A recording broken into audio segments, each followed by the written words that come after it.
Good evening and welcome to this briefing at the Jerusalem Press Club. My name is Talia Dekel-Fleissig. With two unstable ceasefires in Gaza and Lebanon, Israelis are holding their breaths as each stage of the deals play out. After the release of 7 civilians and soldiers kidnapped into the Strip nearly 16 months ago in exchange for terrorists, a last-minute hold of the Netzarim corridor changed the timetable for the next round of releases. We also learned today that 8 of those set to be released are in fact deceased. Meanwhile, the truce with Hezbollah was extended until February 18th, and many Israelis have yet to return to their homes. Joining us today to help decipher the impact of these developments and perhaps make recommendations for the country's next steps is Israel's most recent national security advisor and chief of the National Security Council under the Bennett and Lapid government, Dr. Eyal Hulata, today a visiting fellow at the Foundation for Defense of Democracies. Hello, and thank you for coming back to us from DC, Dr. Hulata. Thank you, Talia. Always good to be with you at the Jerusalem Press Club. It's been a while, and thank you for having me back. It has been a while, but it's never boring here. True to form, Hamas has already violated parts of the deal, and of course, Israel was, playing its own hand in the last couple of days. Are you optimistic that we'll complete both stages until all the hostages are freed? Well, to use the word optimistic is hard and tough in this circumstances. First and foremost, the fact that we started this process, the fact that after such a long period of time, where in fact I think the conditions for the deal as eventually agreed upon have not changed for at least 6 months, maybe more. This could have happened before. The fact that we are engaged in this process of releasing hostages is crucial. It's crucial for the Israeli public. It's crucial, I think, for the prospect of eventually ending the war and moving towards the next phase, which is going to be very, very difficult, of reconstructing and recreating new conditions in Gaza that are better both for the Palestinians, but of course increase the security for the Israeli public across the borders and in general. This is the real strategic objective that we should hold. Of course, there are contradicting interests and viewpoints within the Israeli government. I think that the faction that is demanding to restore intense fighting after the first phase are very, very vocal. The question will be, of course, do they count in the decision-making processes done at the end of the day almost solely by the prime minister at this point, and how will that play out with his relationship that is rebuilding with the American president coming back to the White House, President Trump. These will all govern the conditions. And of course, Hamas needs to play along and not to violate the deal as well. So to your question, whether or not I'm optimistic, I have to say that I'm hopeful. I think hopeful more than optimistic. I think it is crucial, both for Israel and for the region and for the interest of the United States, in fact, that we move to the entire end and that all of the hostages come back with conditions to a permanent ceasefire and to move ahead from this horrifying period that we've been having since October 7th. Very clear. So you, of course, along with many others, have been following everything that's happened over the last 16 months. Have you, changed your opinion, or do you still hold the same opinion on who you think will fill that power vacuum in Gaza once, if the deal is fully implemented, once that happens? Yeah, I think I addressed this topic in previous of those briefings, and just to recap my position, I think that if we truly want an alternative governing party in Gaza, then we need to create conditions for it to emerge. It won't come just from itself, and the alternatives are not in abundance, and they're not very, very good. I think I've said before in questions that I have got, I don't believe that the current Palestinian Authority is capable of taking over Gaza and managing it, but it doesn't mean that there can be a construct based on people who are affiliated with the pragmatic Palestinian factions in Gaza, in the West Bank, that could create such a condition. And of course, hopefully with the support of the pragmatic Arabic neighboring countries and countries from the Gulf, there could become new conditions for it.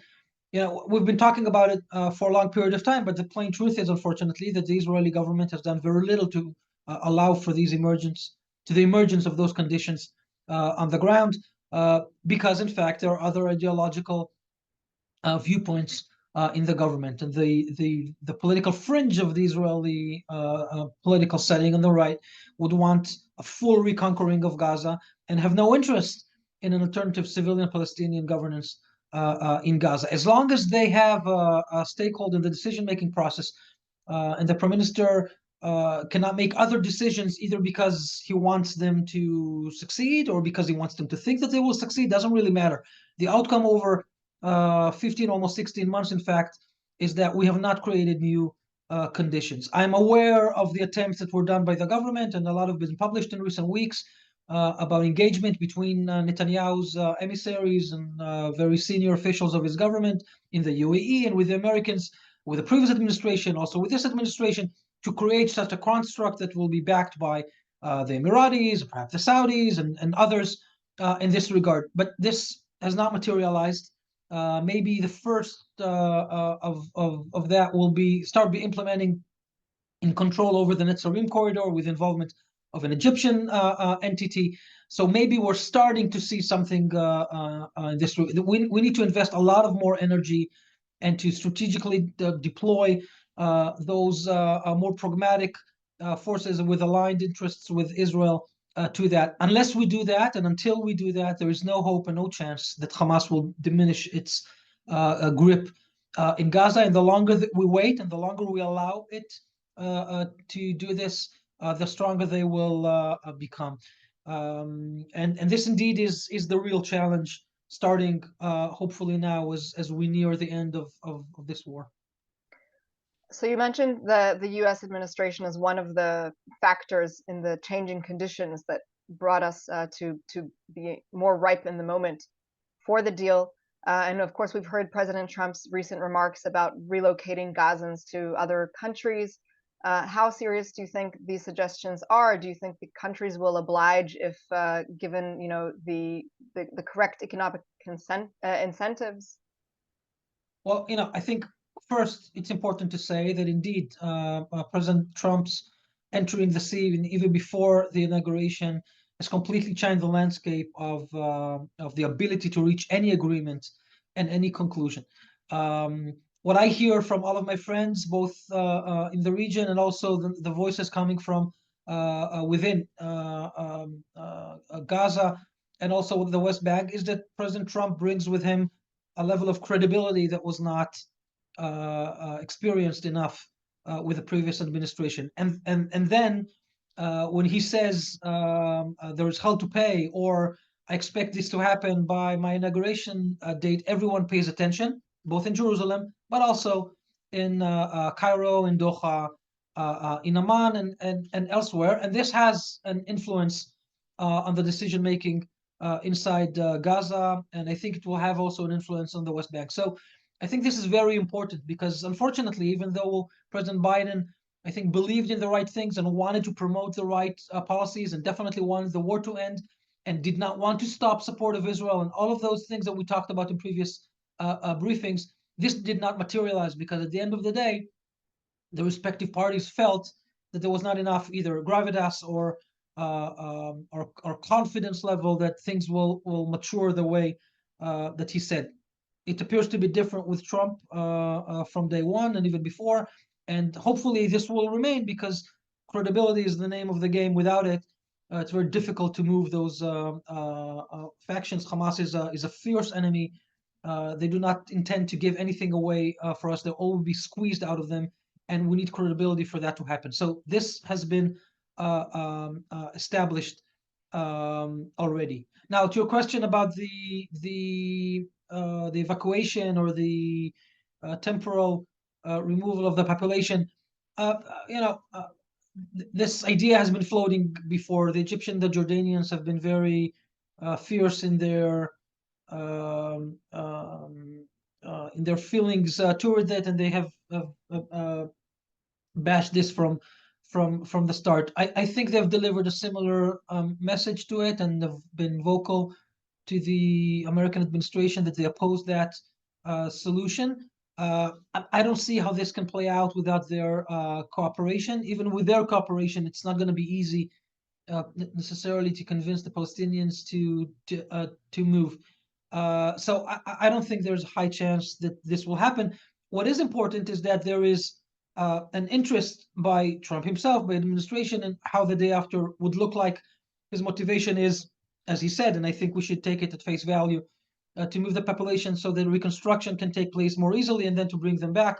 If he has an understanding of the importance of reconstruction, that is an important piece potentially in how things will move along. Of course, only after, and this is something Israel needs to be very insistent of, that any serious reconstruction can only start taking place after all of the hostages have been returned home, including the dead ones, those who were murdered in Gaza. All of them need to be brought back, and then we can engage in reconstruction. This is a very important Israeli stand, and I hope that the Israeli government will stand by it.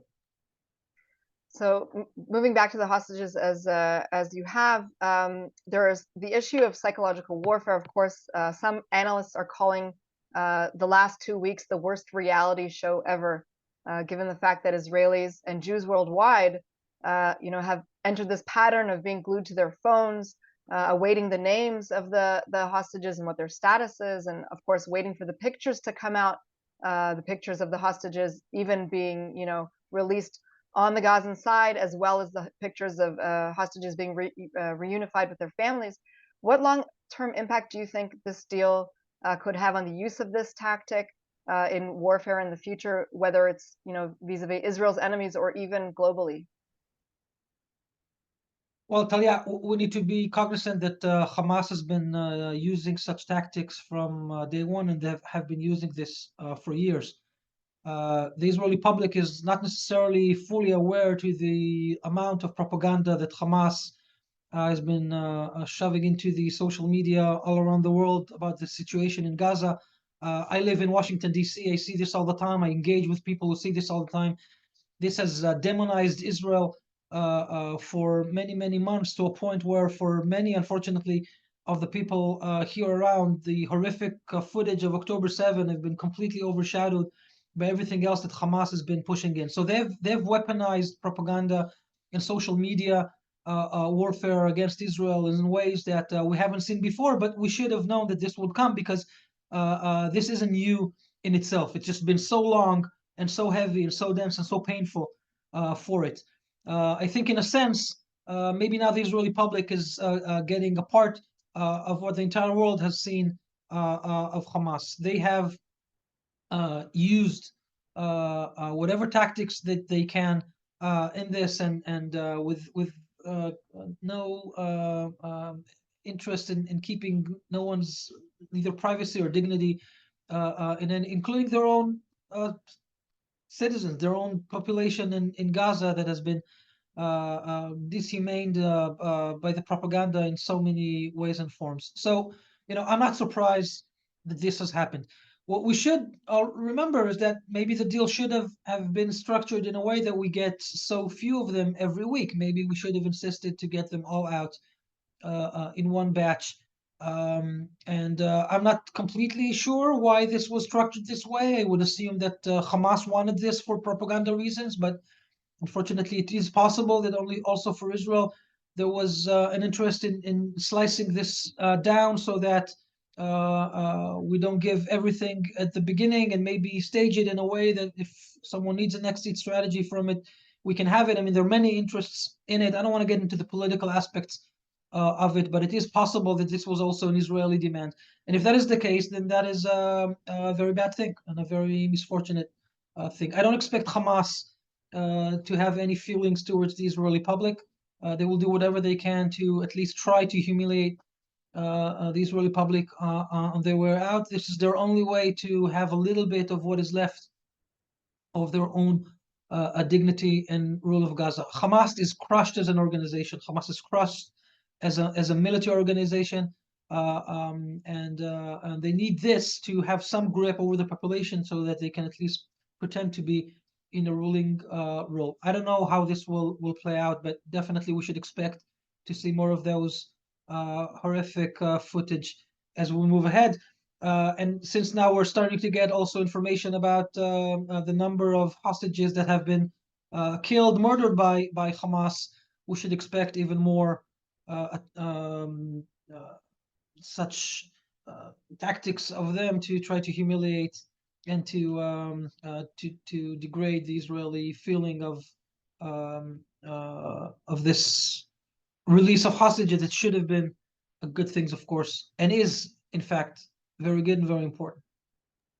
Right. We're going to move on to the northern front, and if there are other questions about the Gazan area, then of course we'll address them as well. I also want to leave a little bit of time for the West Bank because obviously there is movement over there as well.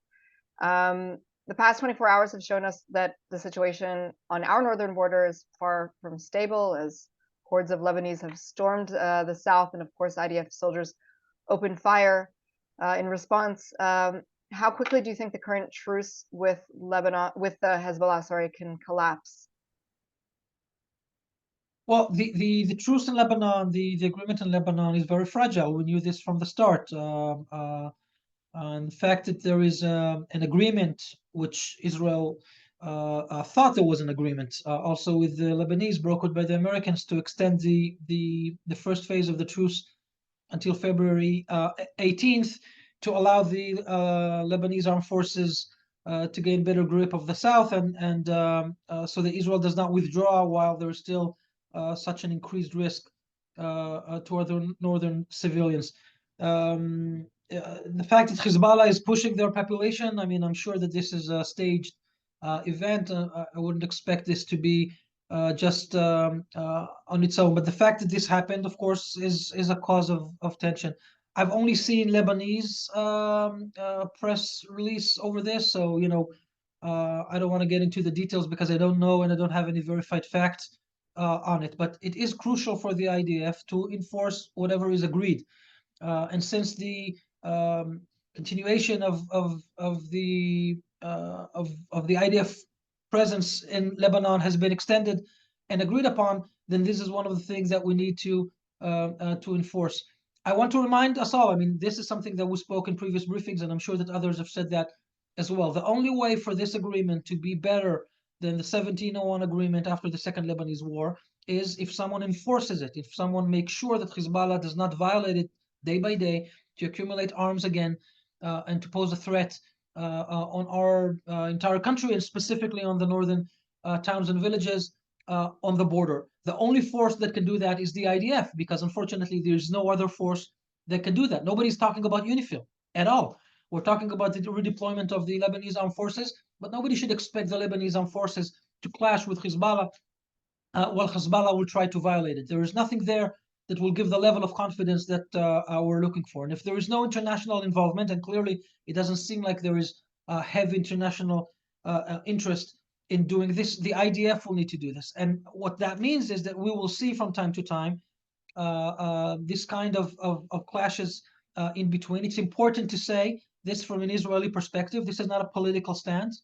As Talia mentioned, I was National Security Advisor for the previous government. I think there's full consensus among the entire Israeli, not only defense establishment, but also the civilian establishment, that we will need to make sure that the security of our civilians is restored, and they will need to be proactive in order to do this, and not just to wait until there is another surprise attack of any sort in the future. So we should all expect this kind of activity and proactive strategy by the IDF in the north, in the south, and wherever else. This will be imperative.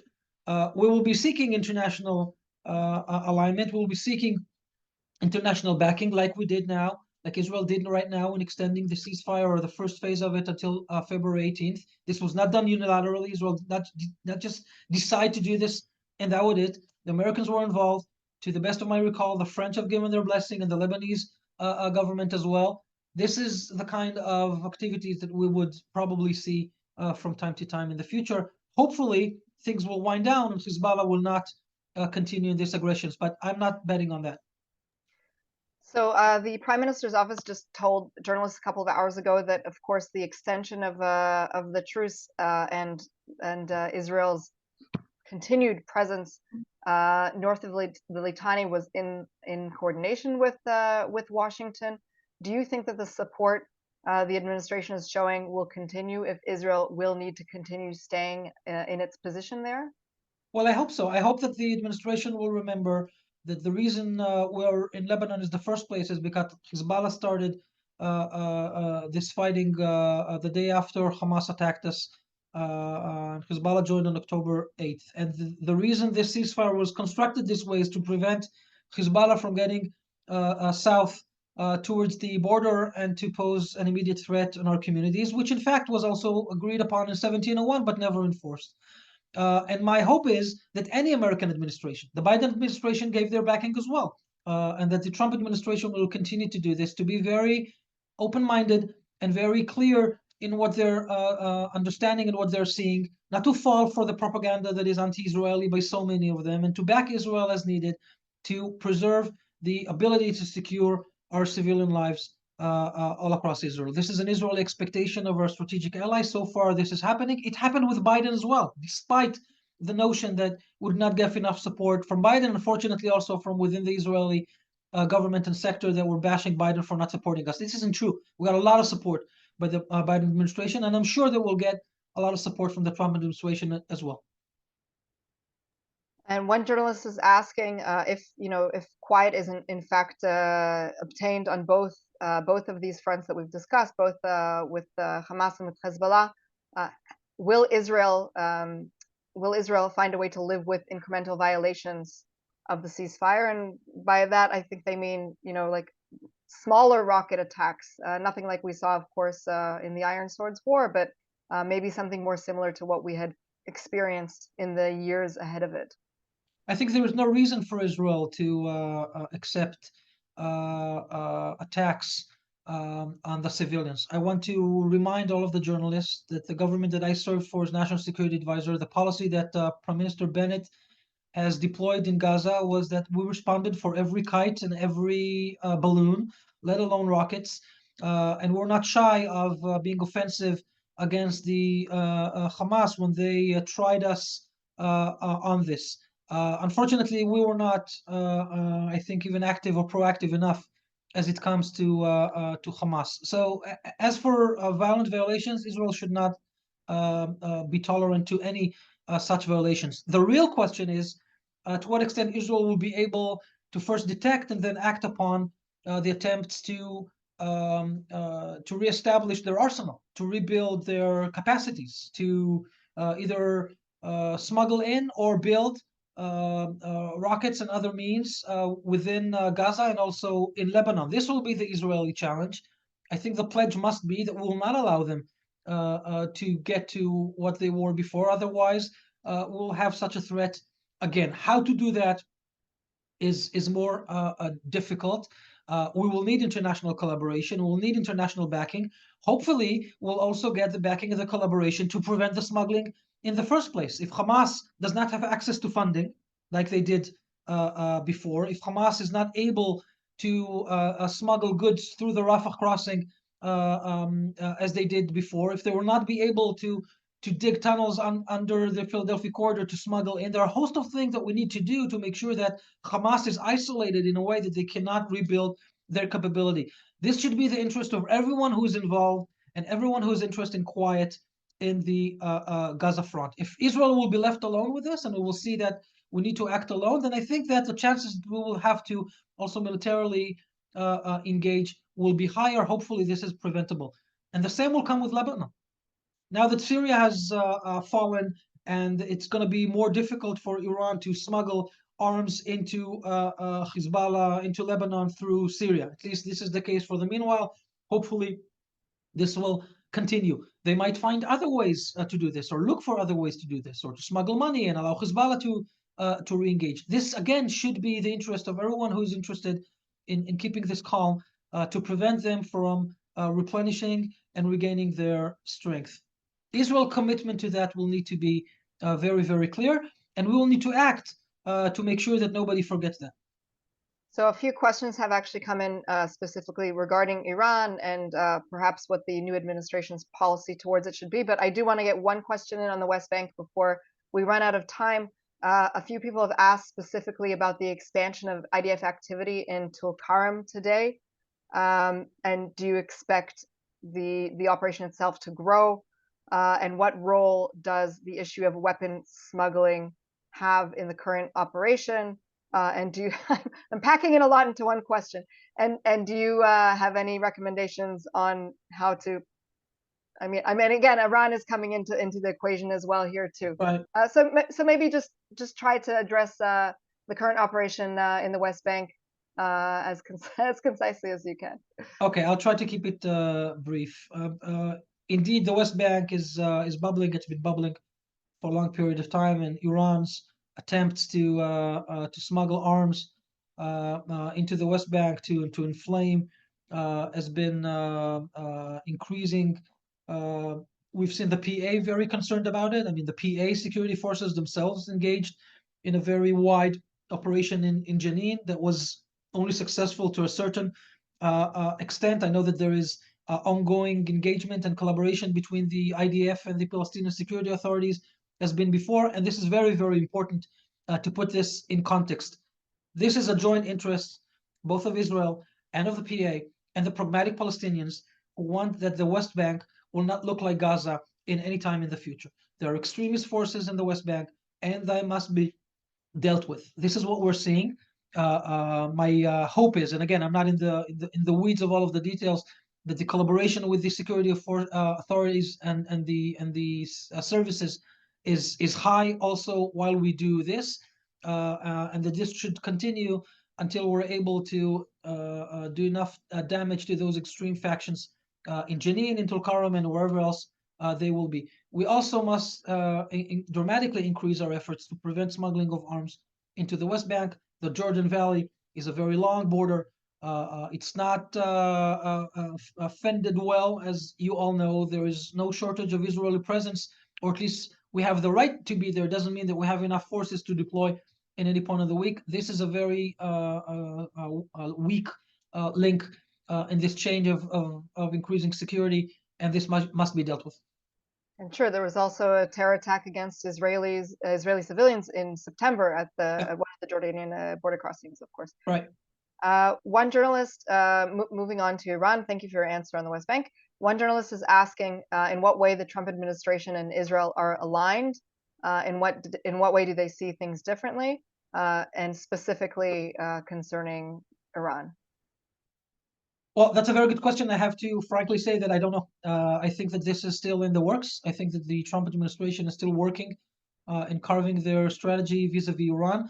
There are a few things that we do know. We know that they understand that Iran is not to be trusted. We know that they understand that Iran must be pressured if there is any intent to get any kind of a deal that is meaningful.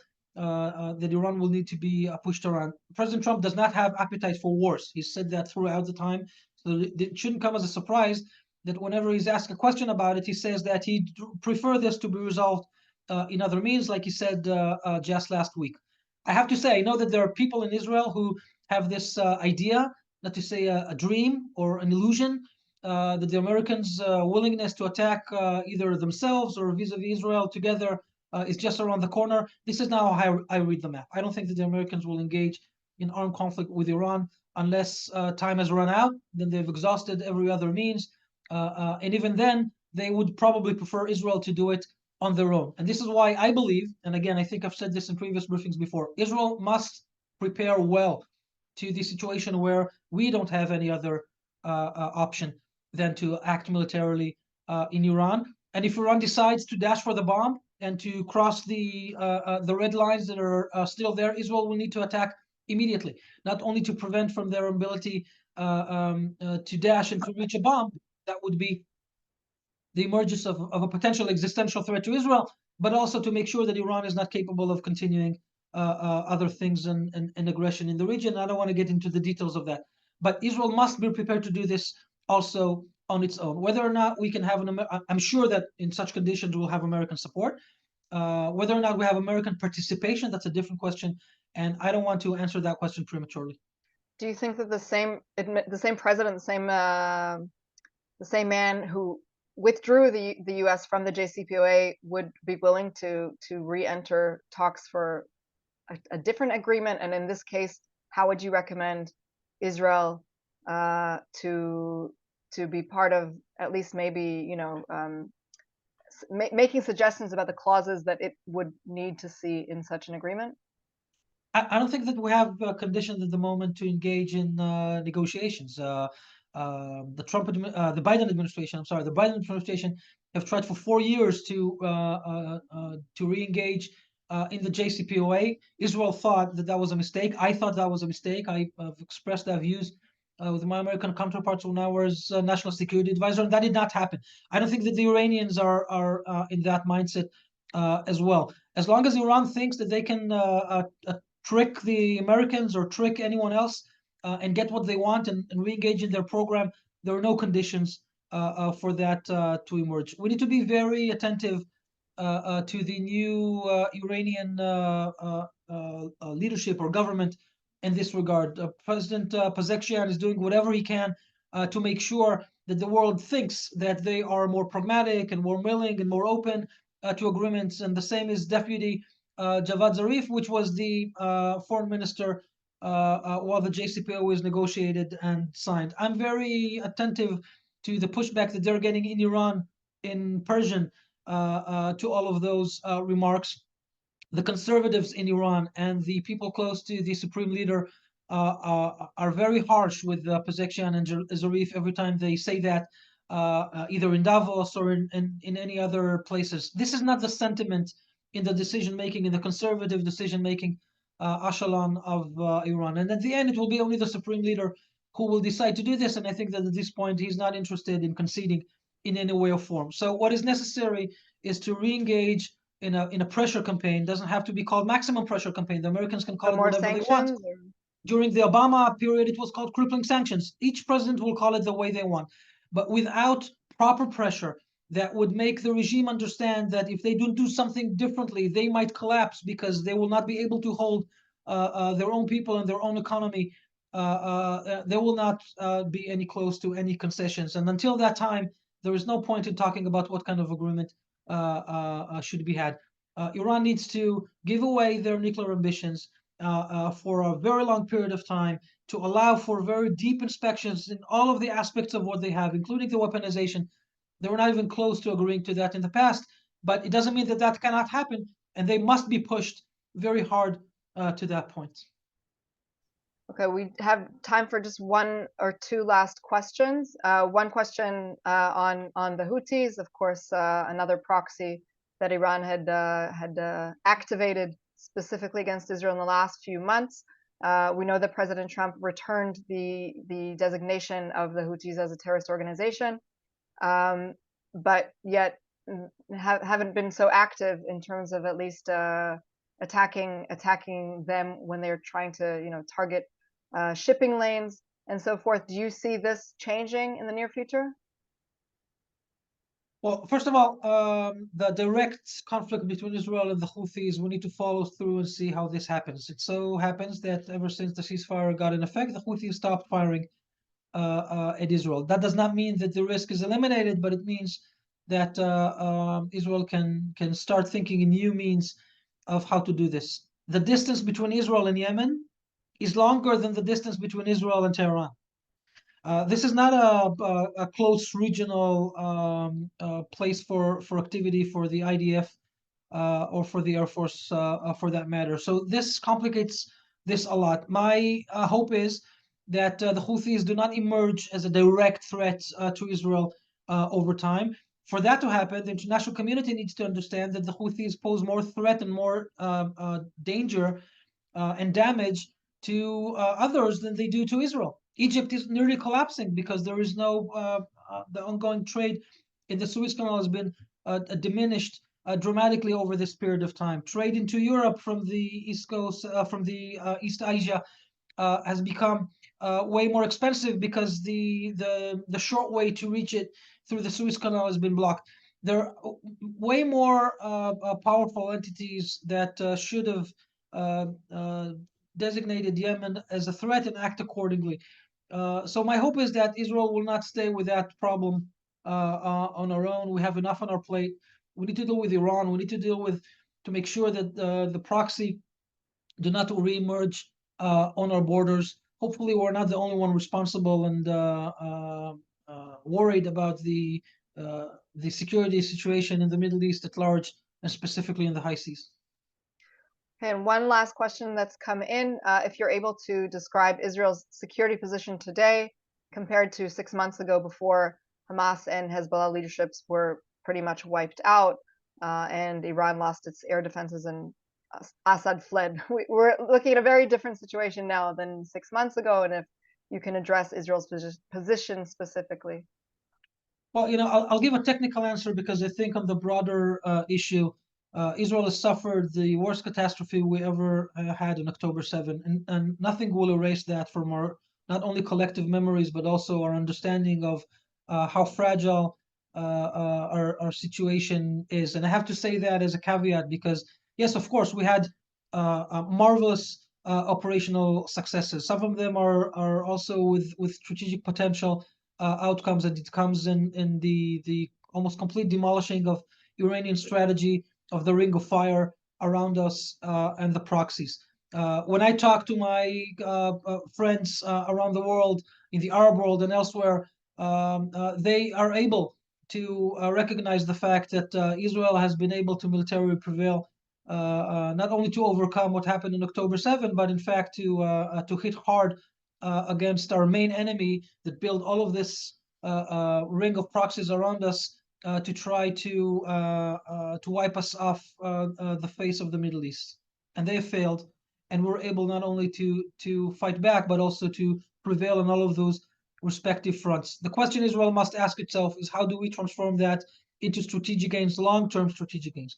How do we make sure that these threats do not reemerge? How do we make sure that we're able to use this momentum to push back against Iran so it cannot become nuclear, which will reopen the entire thing all over and strengthen the ties with the Abrahamic partners and the new partners to finish the normalization of Saudi Arabia so that the Middle East can be safer for an extended period of time. This is what Israel's strategic objective should look like.